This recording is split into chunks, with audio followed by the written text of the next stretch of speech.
Welcome. Well, hello, G.I. How are you, Travis? You doing good on this Wednesday night? I am kind of excited for tonight. Very excited. We've got a record here that we have wanted to do since the beginning. Yeah. And we've managed to put together a band that hasn't been in the room together in, 16 years, I think is what we were talking about? That's what they tell us. So it's going to be exciting to hear from them. So welcome to all the Flickerstick fans. Really appreciate you guys. The enthusiasm for this project has been off the charts. We don't do this too often. It's exciting to see one where there's a lot of passion behind it. My name is G.I. Sanders. I'm one of the founders of the DFW Legacy series, along with Travis and a couple of our good buddies. We are a tiny independent record label based out of the Dallas area, and our sole focus is vinyl reissues of great albums that came from the Dallas-Fort Worth, the Denton area. We've been doing this for about, 6 or 8 months. We put out some really cool records already. We put out records from bands like Miser and Edgewater and Slow Roosevelt and Deuce and South FM, which was a band I was in. It has been a blast. The response has been amazing. And Flickerstick is one of the next ones we're going to talk about tonight. That's why we're here. I've had a long history in the Dallas music scene and super passionate about all these artists. Travis, yourself as well. Give everybody a little update on your background in the management and radio side of things. Yep, started in radio in the early 90s. I was a marketing director for Clear Channel, iHeartRadio, AM/FM. Anyone in the Dallas area will know the station 102.1 The Edge, which is who broke Flickerstick on the radio in Dallas. So, you know what? Nobody wants to hear about us. This is true. Nobody cares about us. Let's bring in who everyone's tuning in to see right now. Cory. Hey. What's up? We've got Fletcher. What's up, guys? I think Fletcher's got a special guest again. Get in the screen there. There you go. There's Brandin. Welcome. There's some faces I haven't seen in a long time. I like it. Well, hey, before we get into the, kind of talking and walking down memory lane, G.I., let's give everybody the information that they want to know. Yes, so everyone is here for a couple reasons. The number one reason is, of course, the new reissued version of Welcoming Homely Astronauts. I just put up a picture of it. I think everyone's able to see it right now. This is going to be a double LP. It's $44.99. You can get it right now at DFWLegacySeries.com. It is limited edition. It's going to be colored vinyl. We're going to hand number them. We're going to press a couple hundred of them probably based on what we see tonight. Our goal is for everyone who's a Flickerstick fan to get one of these. That being said, vinyl is not, cheap or easy to produce. So we're not going to produce thousands. It's going to be hundreds. But we really want everyone to get their hands on one of these. We know that there's been a lot of demand and discussion about doing some sort of vinyl release with this one for a while, even prior to us getting involved. So we're super thankful that you guys have partnered with us on this. So again, you can get the record now. It's up for pre-order. We anticipate it actually being pressed and available in the fall. We're shooting for October-ish as the date. It is available right now to everybody in the United States. We're not doing international shipping as of right now for the pre-orders, but if you are watching and you want to order it and you're outside the U.S., you can get in touch with me, and you can do that via the NTX Vinyl website or DFW Legacy Series website. Just get in touch. We'll get you on a list, and hopefully we can help you out when we actually get these in hand. What else do I need to say about it? I mentioned it's a gatefold jacket. We redid the artwork from scratch based on the CD. So we wanted to keep it as true to the original release as possible. It is the Epic or Sony release. That's what's going to be. This isn't the independent version. So yeah, what did I miss? Anything I missed, Travis? I don't think so. I think you've pretty much hit everything that we would have mentioned on it. All right. So that's the details on the record. A bunch of people are already pre-ordering. That's freaking awesome. I know that the fans are not only excited about the vinyl, but they're excited to hear from you guys. They're excited to see you guys. So our idea for this is really just to talk about the writing, talk about the recording of the album, the release of the album, and talk about what you guys remember from that time when the band really was had hit its stride and was touring the country in support of this record. So we'd love to dive in. Cory, I think maybe I should start with you since that's where this whole thing started. Sure. Why now? When I hit you up, I mean, it wasn't even just 2 months ago, maybe. It's come really quick. Like, surely you guys have talked in passing over the years about whether it was getting back together in some form or doing something like this. When I hit you up, you were really responsive right off the bat and open to the idea. And so I'm curious about your initial thoughts, knowing what it would take to get everybody kind of to agree on something. Sure. Yeah, I think it's kind of been a passion for us for a while to think about getting something released, whether it was digital or whatever else. And there's been a lot of I think drama about like what was going on with the album. Did we actually own the album? Where was it? Was it in some warehouse that burned down? That was a story. Did we ever actually own it? A good friend of mine and former manager of the band, Paul Bassman, worked with me a little bit just to go and try to do some research, and reached out to a few people, and we figured out that we did in fact own. We bought back the masters of the album. Now, we own the album itself, and we bought back the masters. The masters, we don't know where they are.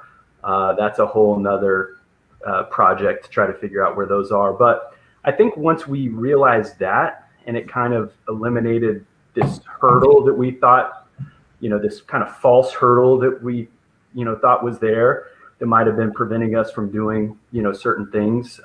Once that was removed, I think it was a no-brainer to try to get this out to everybody. And as great as the digital platforms are and everything else, love that. Some of our music is out there on that already. The idea of being able to open that gatefold and pull that album out of there and, put it on the record player the way we did with, the music that we grew up with was just, it was too much to pass up. So, it was exciting. And then seeing the other things the other projects that you guys had done, honestly, a few people over the years had kind of, mentioned that they might, they would fund doing something like this.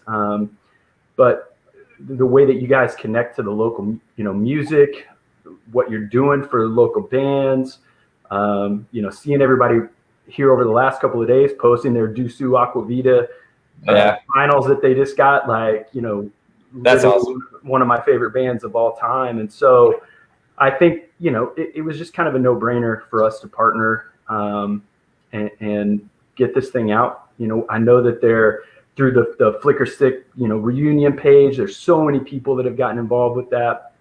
And I think that ignited each one of us as we've all kind of started to gravitate towards it. And there's these people that we know, we've met them so many times over the years at different shows, that, it just made sense. It was great timing. Perfect. Absolute perfect timing. It's great to hear it, man. I have to give a special shout out to our good friend Bo Wagner, because in full disclosure, first, like I don't want to give he's too the much reason credit, it happened. but he made it happen because I hit up Bo and I said, "Hey, do you know those guys?" And he said, "Dude, talk to Cory." And we were messaging back, 10 minutes later, and you had already told me like, "We're all in. We own the masters." I'm like, "Oh shit, this is real." It happened like we can actually do this. Yeah, it progressed really quickly, which is kind of unheard of, as you imagine with most of these things. So Dom, I'll kick it to you next, man. What do you, if we start diving in, thinking about this record, what comes to your mind first when you go back to when you guys first started pulling this together? You're a young band, you're in the local scene. And you guys obviously put this record out twice, so you can talk about whichever version you want, the independent or as you kind of moved on to Sony. Like, what sticks out to you most when you think about the very beginning of this record? Very beginning was a lot of fun. I mean, it was like, because I met these guys when I was in another band, and I like told them, I was like, you know what, I need to be the drummer in your band, and it's like they were like, what are you talking about? You're already in a band. And I was like, well, I think I just do good. And then they brought me in, and then we just started rehearsing like crazy. And I think, if I'm not mistaken, we did like 5 days a week, and we committed to 5 days a week, 5 hours a day. And we just rehearsed our asses off. And then we started coming up with these songs, and then these songs just started coming up. And that's basically how the record kind of transpired. Or at least I remember that's how Beautiful came up. But, when we just first started out, we were just having the best time ever, and we just really enjoyed each other. We just like rehearsed all the time, and then it just, things grew from there. But yeah, it was exciting when the record was done, and it was like time to go into the studio and record. And it was just like, not gonna lie, recording was a little bit of a challenge, but trying to hit it perfect, because back then we were doing tape, mostly tape, not so much digital, not a whole lot of cut and paste, but yeah. Right on. So, Brandin, you just joined us, man. I know everyone would love to hear from you. What sticks out when you think about welcoming home the Astronauts? The fact that people still talk about it 20 years later is bizarre. It's awesome, but I know that when we got offered a deal to go to BPL, where we recorded the album with Todd and Toby Pipes, I think we were their first band, and so we got like this. Paul Bassman just came to us and was like, "Hey, y'all need to go record here. They're going to give y'all like a really good deal or something." And they did, but it was like Dom had been in the band with us, and the game had kind of changed, and adding Rex and all that, and I just remember we all had jobs and we were working a lot, and then like we would go record, and we just wanted to not suck, really. Like we didn't know, we had no idea that these songs were gonna do what they did, or that a lot of people consider the album. I mean, I get told a lot, like that it's one of the better debut albums of a Texas or DFW band that they've ever heard, and it's really complimentary. My point is that if you'd have told me that when we were recording it in early 2000, I don't know what I wouldn't have believed you at all. But I guess we did. I guess we actually had more magic than we thought. At least in retrospect, we were quite magical. Yeah, I think like I said, the response to when we started teasing this has just been overwhelming. So you guys hit a chord. There's no doubt. Well, I think that to me, what stands out on the album is the first track. I really do. It's not the label. When we got signed to Epic, they were very not down with having a 6.5, 7 minute long art rock song to lead off a debut band's first release. But it's not a pop song. It's not something that you put on everything. But that song kind of sums up the whole album, and it summed up where we were at the time. It's different. It's not your run-of-the-mill pop song. And when I heard that recorded, and we were gonna have that first on the album, and we stuck to our guns about it, to me, it's just a great track, and to me, it kind of sums up the whole band. I guess if one song could, or at least this album could, because the Beautiful, Coke, Smile, they're all great songs, but they're very kind of more of a standard type of a songwriting process, songwriting structure. Oh, they're not. Smile's definitely not. Smile, Fletcher's right there. Smile's quite bizarre too. It's a hymn. It has, Rick Beato said that it doesn't have a verse or a chorus. It just exists, But I just was really happy when I heard Lift for the first time, kind of mixed. That I knew that we were at least doing something that we could be proud of, I guess, So there's my take on it. And Fletcher, We haven't heard from you, man. What are your thoughts when you think back to getting in the room with these guys for the first couple of times when it was starting to come together once Dom got on board and once you guys were really heading into the real recording studio to lay this stuff down? Well, I mean, I'll tell you what. I mean, literally, it started way before that. So my brother and I, we went to UNT, right? And we had an apartment together, and I literally just sat there like trying to study. I didn't study a whole lot, to be honest. But I would just listen to him play guitar in the next room, and he was writing songs like Hollywood, like Smile. I don't know. There was Execution by Christmas Lights, like, and I would just listen through the wall, and I was so like, dude, these are good. Like, what are we doing? Let's start a band. And that's when Cory came along. But yeah, I mean, obviously we needed a great drummer. And we found Dom. So Well, Dom found us. Dom demanded to be in the band. yeah, So yeah. there was no audition. Dom just said, hey, But- I'm in this band. It's pretty cool, but you guys, I'm going to be your drummer now. And we just were like, okay. And then we went out to Deep Ellum every night of the week and ran into the grassy knoll. Yeah, we did. Yeah, we did. You know. Yeah, The grassy knoll, the Plaza grassy knoll. yeah, that it would be Cory crazy. driving in the car. It was absolutely crazy. 6:30 in the morning. I think there's still some tire All the way up the grassy knoll. impressions in the grassy Little knoll from our tire. car. Fletcher was telling me which way the shooters were coming, in 1963, and I was like, we got to change the tire I don't know about that. because we're going to get fucking cops are going to be here any second. And I was just waiting. Nothing happened. We made it back to Denton. No, I blame Dom, though. I blame Dom. Look, my You brother. can blame me for all of that shit because I Dom wasn't even there. Cuss on this? Yeah, we can cuss. You can cuss. I think people understand. Look. I made it my mission to get everybody fucked up real good every night. So Yeah, I mean, my brother and I I mean, drove the grassy from knoll. Fort Worth to Dallas Allegedly. 3-4 days a week and would practice for what? We would practice for 4 to 8 hours. I mean, who knows? And drink however many beers and then drive back to Fort Worth. It was not a good thing, and I don't recommend it. Solid advice. great advice, Butch. No, I just told that story because 2 days ago I had to work a show in Dallas and I had to drive down Dealey Plaza and I hadn't done it in many years and I was like, I can't believe that we ran onto Grassy Knoll and made it out alive. It was all good, but whatever.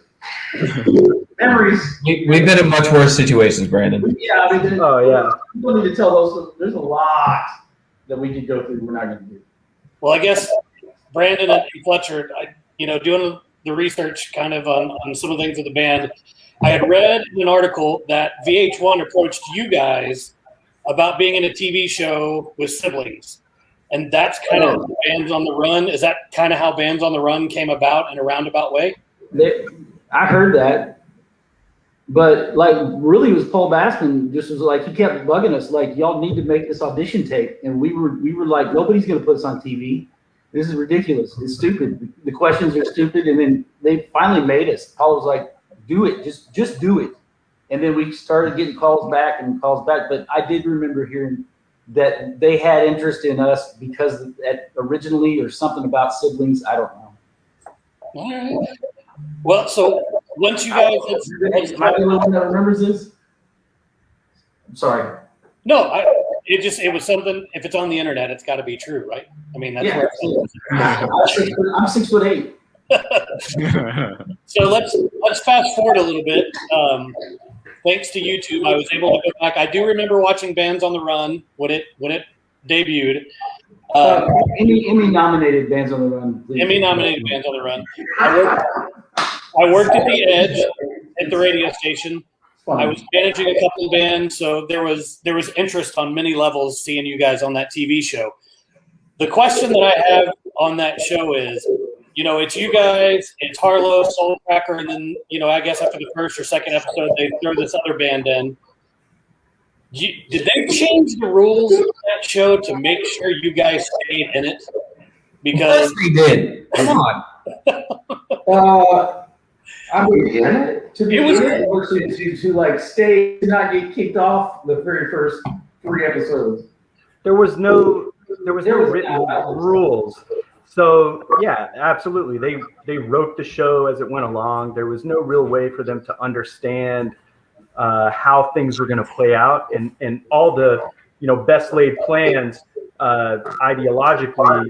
Hey, it's the people who come in and get the most people at their show and make the most money, and then they start to realize like, well, that's not really what music is about. Yeah, that's true. Cory's right, because they've never done a reality show. Nobody had ever done a reality show like this about bands. And so like their criteria, and I think that they're, that what they thought was going to work, it did, but it as it was progressing, it was like, you could obviously see like Cory said, like, this isn't natural. This doesn't feel like it's just strange the way that it's going. And of course, we tried, but we couldn't do that. It was just not in our nature at all. Well, and the reason I asked the question is, I think as you watched the show, you guys were clearly the best band. I mean, there was We were clearly the drunkest band, by the way. Okay, but you were the best. You were the most entertaining band to watch on the show. I mean, by far. But even when it comes to what it's supposed to be about musically and songs and a band, it was night and day. I mean, going back and watching it now, your stage show, what y'all did compared to everybody else. And so as I was watching it this last time, that's what I thought. I'm like, the producers are like, there's no way we can get rid of these guys for all these different reasons, because this show will be terrible if they're we had really good pedal boards. Had really good what? Yeah, talent board. Yeah, we just had really good pedal boards. That made it sound really good. I'm joking. So as you look, I mean, when was the last time any of you guys watched any of that? I mean, was it after it aired? You haven't seen it since? I watch it every day. In your bathtub? Coffee. I wake up in the morning and I put on WHTA. From the bathtub, yeah, Cory. Yeah. I watched the episode where I fight Dom. Which episode is that? Wasn't that everyone? Yeah, I think it was quite a few. Definitely quite a few. Yeah, I haven't seen it in probably 10 years, but I know Fletcher's a meme. He's a meme. Fletcher's a meme? Yeah, he's an official meme. It's the one where he's holding the beer and he's like looking at it in like a glazed over. I did see and that. Rex is behind him, kind of going like, "What is he doing?" That's a meme. Somebody memed me, Fletcher. If memed me is the thing. Nice. I was like, because I said something they thought was kind of strange or something, and then I got Fletcher as a meme. This is like a couple months ago. So when it was all said and done, I mean, did you make genuine friendships with any of the other bands, or was it a competition and when it was over, it's done? Yeah. No, I think we. Well, let's see. Who made friendships with other bands? I don't know. I mean, Harley, close to Harley. Yeah, we did. Yeah. Dominic. Hey, man, I'm just, Hey. Come on, man. Sounded like a loaded question to me. it's hard to grow up sometimes, We Cory. didn't, I don't think that we disliked the other bands as much as it looked like. I mean, like Soulcracker wasn't. I mean, I don't know. We didn't see them that much, to be honest. Well, until the end, until the hotel, terrorism started and stuff like that. But I don't remember really seeing them a lot. So after the show ends, you guys come back home. Obviously, there's huge buzz around the band. Kind of walk us through. I mean, does every major label start knocking at your door at that point? What kind of happens? What's the process after you've won? You go through that and then you're back home. I stopped laughing. Yeah, we. I wouldn't say every major label was knocking. It was an unknown. It was an unknown thing. I don't think people really knew how to react to it. Certainly we were approached by labels and we talked to labels, and then ultimately, before deciding to go with Sony Epic, we were making the decision between a couple of different labels. But I think there was some uncertainty amongst, reality shows were such a new thing. And people thought we got a deal from the show too, which was incorrect.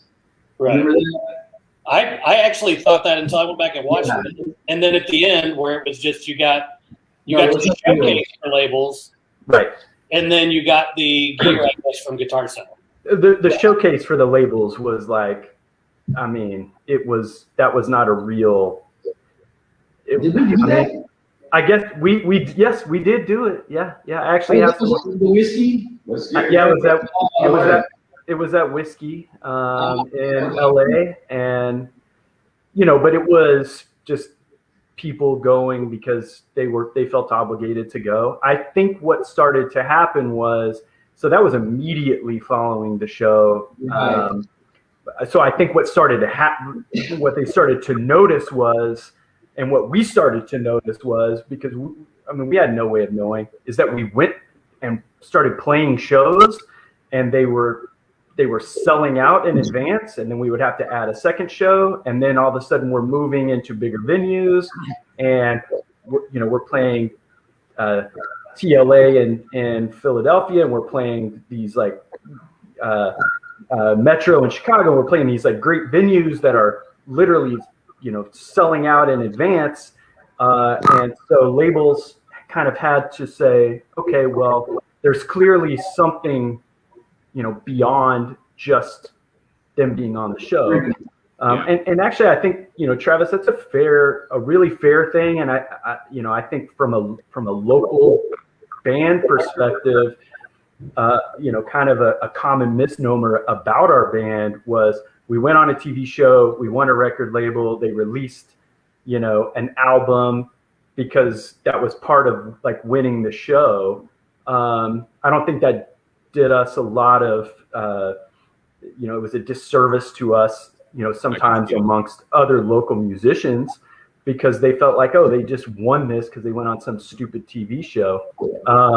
But it really was the fans. I mean, it's not dissimilar to like what we're, experiencing and releasing this. The fans really connected both with the music and the band, and we connected with them. And I think that's what drove the label interest, is they started to see that we were out touring and selling albums and selling merchandise, and had a connection to our fans that was big.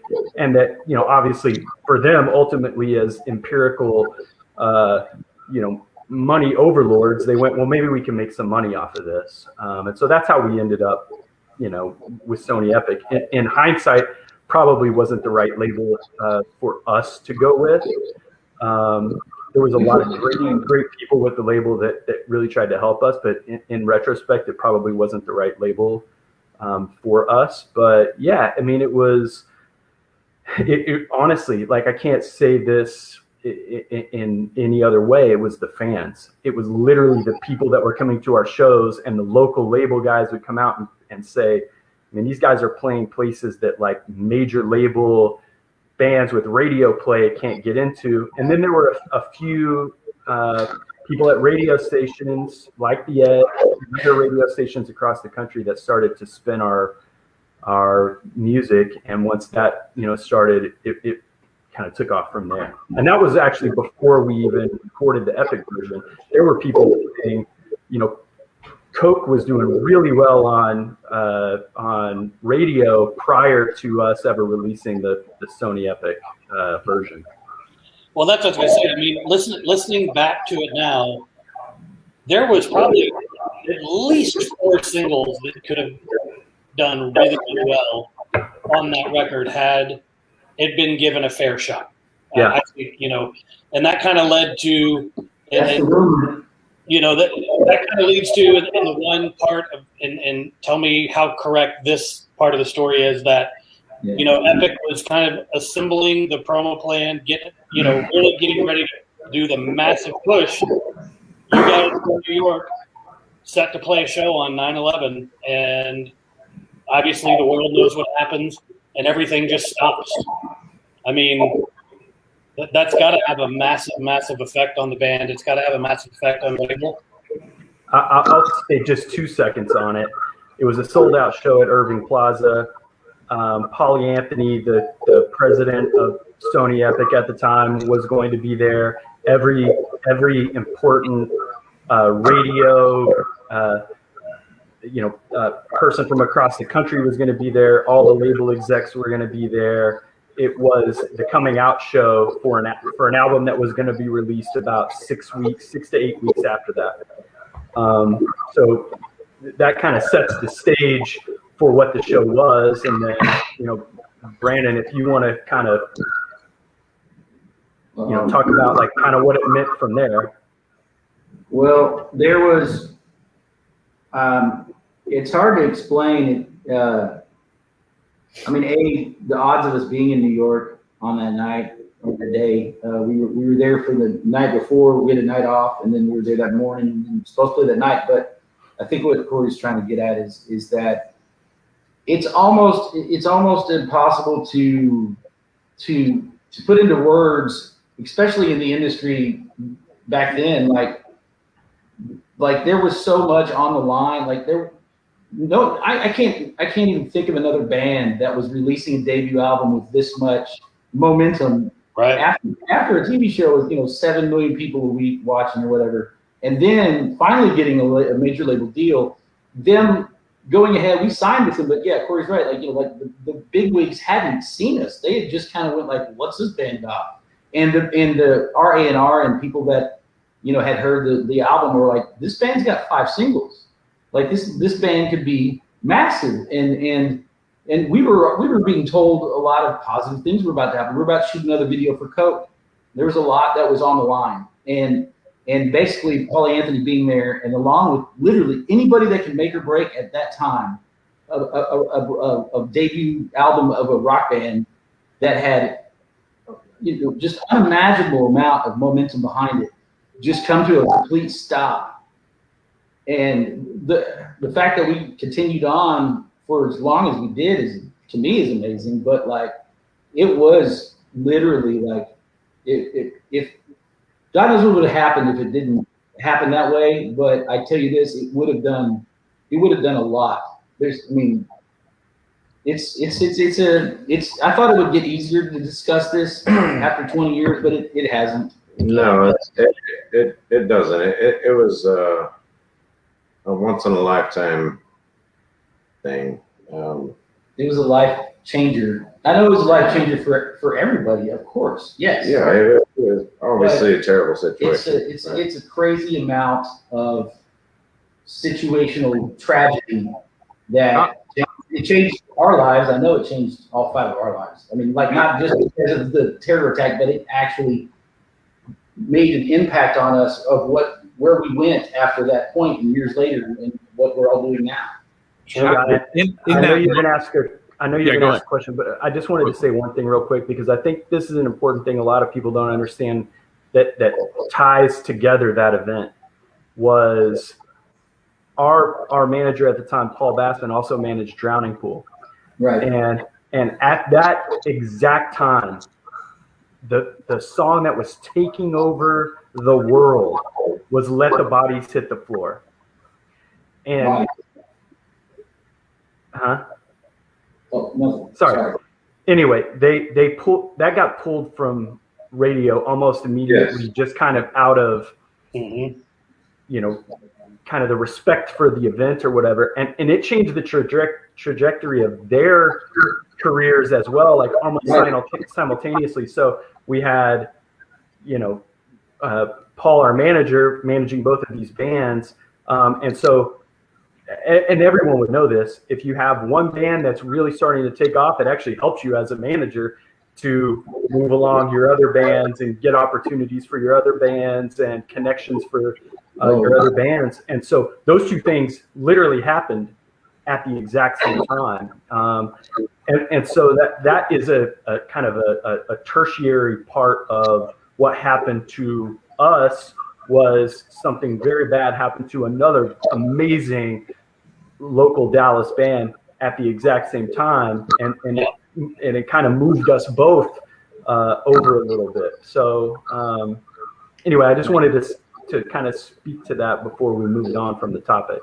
Yeah, that's something that I don't think fans would have ever realized, that because you think about Flickerstick and Drowning Pool, two completely different styles of music. Yes, both rooted in Dallas, but the fact that would have impacted you is something no one would have realized. And I think the question I was going to ask, which is, you guys were just kids.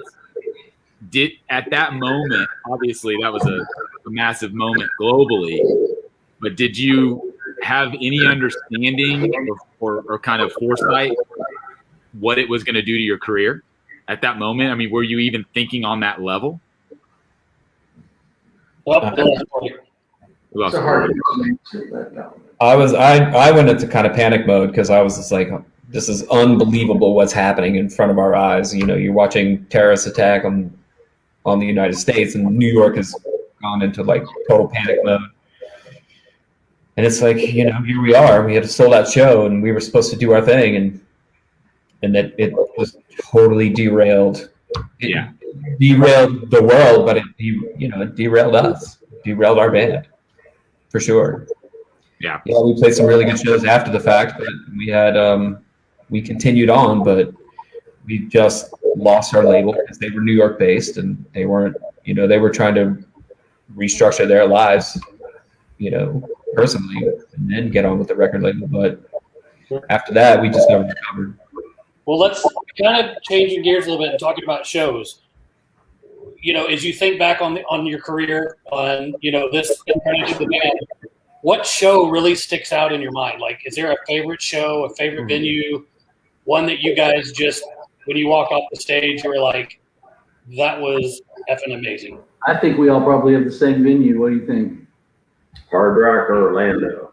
Okay, that is not what I was thinking. But Not what I was Oh, that was good too. The Metro was the best. Metro Chicago. Metro Chicago, great venue. Really?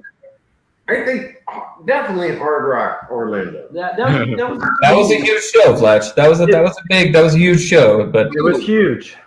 It was huge. I think the one that stood out the most is had on every time at the Metro. Well, no, but we also got to open for Stone Temple Pilots, so I could add that into the list. That was at a festival. That was at right. So I'm not adding festivals in because those were freaking amazing. But what about our first show at Deep Ellum Live, guys? When we got to do a hometown show, and we had a line around the block at Deep Ellum Live, 11 capacity. We were across the street. Right across the street from the city, watching it. Oh my! Yes. But that was to me like the ultimate like thing for me. I was just like, because we could look out across the street from my apartment, because I used to live right across the street from that venue, and I looked out, and the line was down the block, all the way down around Bomb Factory, around the corner, and it was a complete sold out show, hometown show, and I guess that was the first time my parents ever saw me play as well. So that was a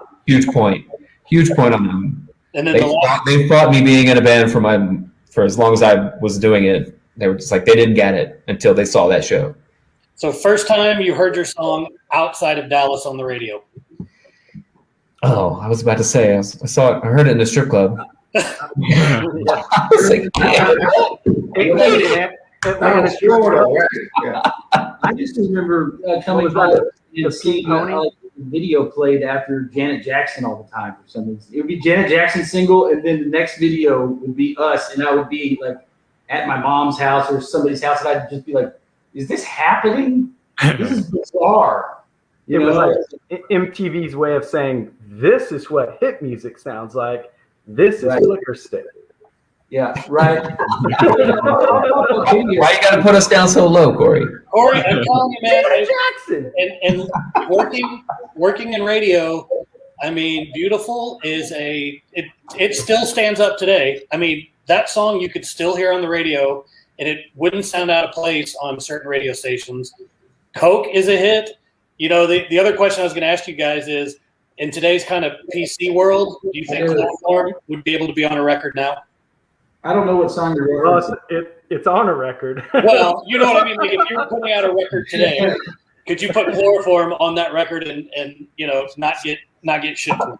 Well, what I would say is we took the word naked out of one of our songs. Not for the same reason, but no, I think probably no. I mean, I don't think you can do anything today. Different world. Yeah, it's a different world. But somebody would cancel you for sure. If I can just say one thing, technically, that is a love song. It is a love song, and if you really listen to it, it's a love song. It really. I mean, I listened to it a couple times just to make sure before I asked the question. But knowing a lot of people, when you listen to pop radio, you're not really listening to pop radio for the substance and the deep meaning of those. I mean, it caught hell 20 years ago. So yeah, I can only imagine now. Yeah. Who knows? So that's one of our oldest songs. So it's not going to get played on the radio all the time now? No? Okay. Maybe this will revive it. Maybe the vinyl version. He's going to get his pants. Sure. So speaking of the songs, and this was we had asked the fans to throw questions at us in advance. And one of the questions I saw several times was like going around the room to each of you guys, like, what is the song that if you had to introduce your band to someone who's never heard, like, what's the one song you're going to play for them that you're most proud of that you think represents the band or this album in particular, if you want to go there? I would say Lift. Lift. On this album, I think that's a good one. Yeah. I mean, I think Sorry Wrong Trajectory is one that it is really good. I also think for me personally, just everybody can kind of say something. It wasn't on this album. It's probably one of our more unknown songs. It was on a 5-song EP. It's called Blue. To me, Blue. I think go sit down and listen to Brandin Lee sing that song and tell me that that's not one of the most amazing things that you've ever heard in your life. It's sick. I wanted to try to get it put on this. I didn't bring it up. I was like, if you could somehow sneak this song on to this vinyl, it would be amazing. Could it be a third vinyl record on just Blue on the third one? Yeah. I wish. Yeah.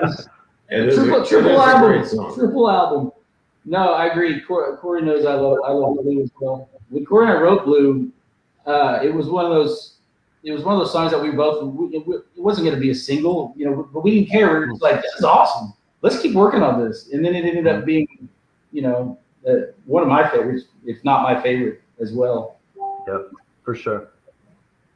Did you guys? I'm curious because you had such a unique trajectory because of the TV show and then the events in 9/11 and all that stuff. And then going back to what you said, Dom, about the sold out show at Deep Ellum Live, how much did you guys feel like a local band? Because being in the local scene at that time, you guys exploded so quickly.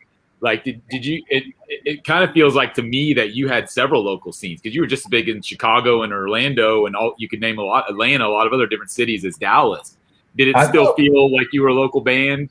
I definitely felt Dallas was our local spot, and it's like I kind of made sure that whenever I was home, I would, I lived across the street, so I was always out at the bars. I always went to Curtain Club. I always went to Trees. I definitely made my rounds to go to and make sure I just go see all the bands that are playing. And Dusu was my favorite. So it's like Edgewater was a favorite of mine. It was like I always went to go see these bands play whenever they were playing, and it's like. I felt like Dallas was our local spot. Our first bus tour we ever took, Dusu was our opening band. It was like, we're bringing we have to do this with like our boys. Like, let's go. And like, we were obsessed, with. We were obsessed with them, but our fans were just like, please, come on, just get the opening act on and just like, come on. But I don't think they really got them like we did, but. We were obsessed with like local music. I mean, we really were. I think we all still are to this day. Yeah, true. I remember sitting in Brandin's and maybe Fletcher. They both had the apartment, but we sat in their apartment in 1996 when they played the Quick Bionic Arms release on like Adventure Club, and we literally sat there and listened to that, and we're like, dude, this is sick. We were obsessed with Centromatic. We were obsessed with so many local bands. And so like, yeah, absolutely. We considered ourselves a local band, and almost, you know, to a self-deprecating way that like we were never one of the actually like really good local bands. And sure, we went out and we toured in other areas, but like we were so, you know, and I think guys like Bo, you know, and Space Cadet and like all these other bands like along the way, Hi-Fi Drowning is one that, you know, there was a time we opened for them, and then immediately when we had the chance, you know, they could open for us.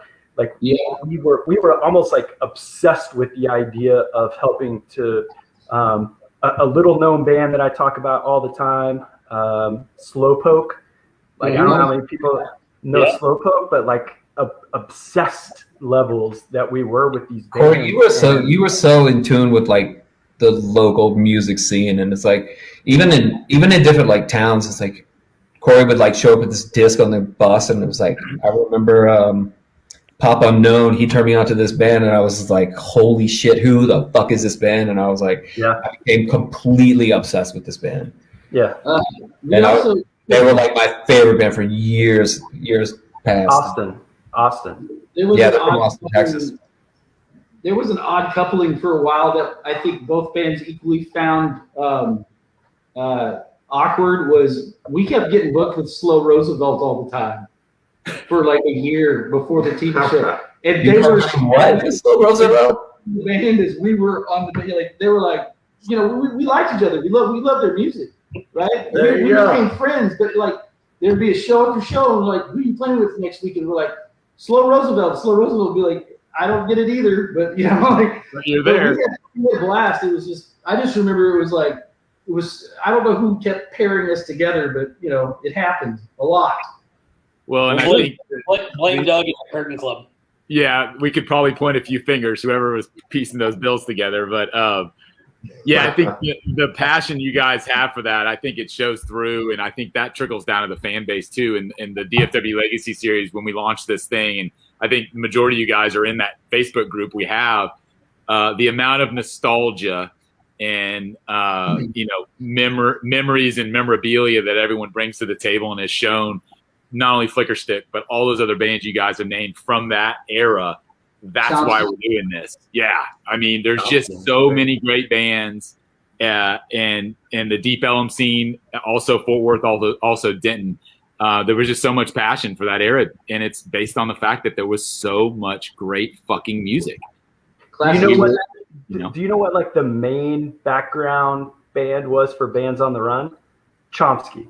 Yeah, they constantly played Chomsky for like little intro, outro things. It was like, oh, here's Flickerstick driving around, and Chomsky would be playing in the background because how do you think they knew who because we were like obsessed. We would drive around in the van like jamming to Chomsky. Obsessed is like kind of an understatement, because we were like we kind of worship Chomsky. It's like we all listened to it and was on all the time. We went to every Chomsky show. Every show. Every time they were at Clearview, we were there. We brought them to open for us in Fort Worth at one of the big Ridgely shows. Remember that? It was Chomsky and somebody. I can't remember the name. Rice Street Fair. Rice Street Fair. Those were good days too. Somebody just posted about Rice Street Fair about when it started raining. Yeah, when Brandin says "Let it rain," and literally it started raining. It was like that was pretty intense, though. That was a moment. The secret of the ginger. Yeah. No. G.I, why don't you reset a little bit with the vinyl as we're coming up towards the end? Yeah. So I can tell you guys right now what's going on with the record. We have sold just over 200 copies of the record, which is absolutely awesome, guys. Killer. That's awesome. Thank you, everyone. Thank you, everyone. Can't thank everybody enough for the support. This is something we're so proud to bring to life. It's going to be available for pre-order over the next several days and weeks. We're going to keep it up. We're going to figure out, based on the numbers, how many we're going to press. Because, again, like I mentioned at the beginning, we really want everybody to get a copy of this. We don't want to cut this thing off and have a whole bunch of Flickerstick fans put out because they didn't get it. That's not the point. You want to put What's that? They'll write it.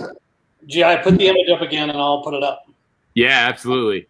You guys, I I appreciate you guys doing this for us, man. This is want to really say cool. thank you to you two guys, and I know Cory kind of really upstarted this whole thing with y'all, and it's always been a dream of mine to have something on vinyl, especially this record. I've never had anything on vinyl, so thank you guys for putting this on, and anybody that buys it, thank you very much too. Yes, thank all of you. Well, and thank you guys, because I know as we said at the top of this, we know it's been 15, 16, 17 years since the four of you guys have kind of been in a band setting like this. We've had a ton of comments asking about Rex. Cory, do you want to address Rex? Sure. Yeah. I'm happy to. I've been in contact with Rex, quite a bit. He's doing great, guys. Don't worry about him. He's still a huge Dallas Mavericks fan. He loves Luka. He's all down for it. He feels like we're definitely going to take this series against the Clippers. Don't worry about that. You know what? He's just kind of moved on to other things. And ultimately he wishes the band well. There's no ill feelings or anything like that. I don't want anyone to have that sort of takeaway. It's just not something that he wants to get connected back into, which is completely understandable. We get it. Those kind of things happen. We love Rex. We wish Rex the best. Literally one of the most caring and amazing and funny freaking people I've ever met in my entire life. And so, we wish him the best. I hope everyone knows he loves the band. He loves the music. In fact, his love of the music and his passion for it might be one of the very reasons that it's hard for him to get back involved into things like this. Yeah. And, it's like an opening up an old wound. And when you see how passionate he is and was about what he was doing, I think it's a little bit easier to understand that it is kind of maybe opening up, some of those old wounds. Not to say that there may never be a time where he could reconnect, but this just isn't it for him. It's totally understandable, man.